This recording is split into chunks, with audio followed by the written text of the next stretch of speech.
سقفة جامدة لمي وعريسها حلوين. تعالوا هنا بقى.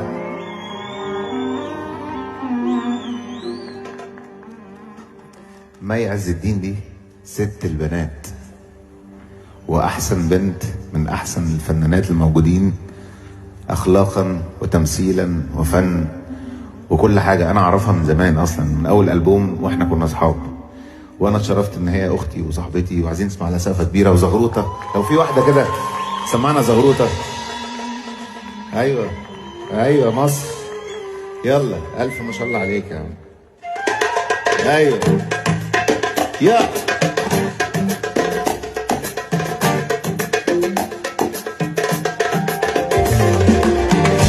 في ما شاء الله عليك يا جمال عينيك يا قمر، نور لي حياتي. انا من الليله بدوب وهواك مكتوب، ولا عمري هتوب في حياتي.